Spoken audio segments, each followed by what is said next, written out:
सभी को नमस्कार। आज का एक छोटा सा सेशन जो फाइनली मैं आपको बता देता हूं कि 10 जुलाई का जो बजट है उसमें तीनों भर्तियों की घोषणा हो रही है। ग्रेड फर्स्ट भी आ रही है, ग्रेड सेकंड भी आ रही है और ग्रेड थर्ड भी आ रही है।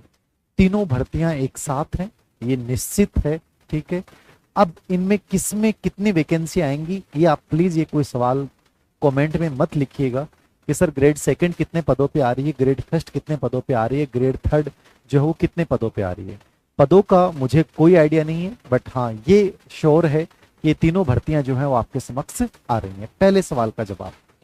दूसरा सवाल कि सर जब हमारे सामने तीन चीजें हैं कि आपके सामने ग्रेड फर्स्ट भी है, ग्रेड सेकंड भी है और ग्रेड थर्ड भी है, तीनों भर्तियां आपके समक्ष हैं, तो तीनों भर्तियों में से जब आपके समक्ष हैं तो यहां अपने को किसकी तरफ जाना चाहिए? सिंपल सा सवाल है, यानी बहुविभेदन आपके सामने है, मल्टी डिस्क्रिमिनेशन कि हम सर जाएं कहां। जिंदगी में सबसे इंपॉर्टेंट होता है, लाइफ में निर्णय होता है, डिसीजन होता है।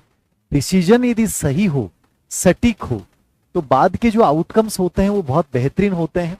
और हमारा डिसीजन गलत हो जाता है, हम किसी ऐसी चीज के ऊपर अपना समय और अपनी ऊर्जा खर्च कर देते हैं जो रियल में हमारी योग्यताओं के अनुसार नहीं।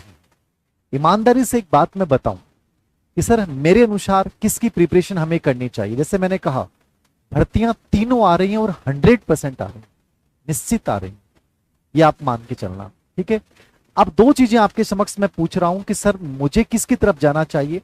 तो इस सवाल का जवाब एक सिंपल सा है, आप अपने आप से एकांत में बैठ के खुद पूछिएगा कि आपको किसकी तरफ जाना चाहिए। नंबर दो, क्या आपकी योग्यता फुलफिल है? आप में से बहुत से बच्चे मुझे कहते हैं कि सर मेरा बीएड फर्स्ट ईयर चल रहा है, मेरा सेकेंड ईयर चल रहा है, मेरा एमए प्रीवियस दिया है, एमए फाइनल चल रहा है। जब इस स्थिति में आप होते हैं तो आप अपनी संपूर्णता के साथ उस एग्जाम को तैयारी नहीं कर पाते हैं। सिंपल सी बात सुनिएगा, आपको लगता है कि मेरी कंप्लीट होगी कि नहीं होगी। भाई किसी भी भर्ती का विज्ञापन आता है, जैसे मान लो 10 जुलाई के बजट में घोषणा कर रहे हैं, मुख्य सचिव सुधांशु पंत इस बात की पैरवी कर रहे हैं कि भर्तियों का टाइमबद्ध शेड्यूल बने, कंप्लीटली टाइमबद्ध शेड्यूल बने कि मान लीजिए 7 से 8 महीने में कंप्लीट भर्ती प्रक्रिया पूरी हो।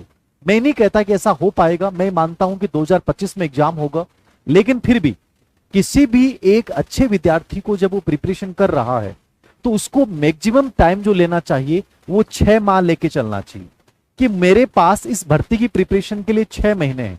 अब इस 6 महीने में मैं कैसे और किन चीजों को बेहतरीन तरीके से मैनेज करूं कि 6 महीने बाद जब सिचुएशन हो, चाहे वो एग्जाम डेट 2 महीने बाद आए, चाहे 4 महीने बाद आओ, 6 महीने प्रिपरेशन करने के बाद मुझे डर नहीं लगे कि सर मैंने कंप्लीटली सिलेबस को कवर कर लिया, फर्स्ट पेपर को कवर कर लिया है, मैंने जितने भी ओल्ड पीवाईक्यू हैं वो सब के सब निकाल लिए हैं और मैं अपने आप सेटिस्फाइड हूं। ये सिचुएशन आपकी यानी आज से 6 महीने बाद आ जाने चाहिए। अब तुम एक सवाल आप में से अधिकतर बच्चों का मेरे पास होता है, कमेंट में भी होता है, वैसे भी होता है, सर क्या मैं आज से करूं तो क्या पॉसिबल है? सर मेरे से बहुत सारे मेरे साथी हैं जो पिछले 6 महीने से कर रहे हैं, वो तो पता नहीं क्या पढ़ लिया होगा। ईमानदारी से बताऊं ना, चाहे आप 1 साल से पढ़ रहे हैं, 2 साल से पढ़ रहे हैं, प्रिपरेशन लास्ट के जो 6 महीने होते हैं वही होती है। जब प्रेशर के साथ कोई चीज होती है ना, वो वास्तव में फलदायक होती है, अन्यथा नहीं होती है। अभी आपका 6 महीने आपका जिंदगी का टर्निंग पॉइंट है। आपको पता है कि माहौल कंप्लीटली बन चुका है, अब प्रेशर भी आप लोगों पे आएगा। आप पॉजिटिव प्रेशर लेते हैं, नेगेटिव प्रेशर लेते हैं, आपके ऊपर डिपेंड करता है। बाकी मैं मानता हूं कि 6 महीने किसी भी एग्जाम को बहुत सिंसियरली, सीरियसली नहीं बोल रहा हूं, सिंसियर तरीके के साथ, सटीक रणनीति के साथ किया जाए तो सफलता निश्चित रूप से पॉसिबल है। दूसरी बात, सर क्या इनमें से हमें किसके साथ जाना चाहिए? मैं ग्रेड थर्ड करूं, ग्रेड सेकंड करूं, ग्रेड फर्स्ट करूं? यह सवाल कोई टीचर जवाब नहीं दे सकता, ना आपके पेरेंट्स जवाब दे सकते हैं, केवल आप जवाब दे सकते हैं।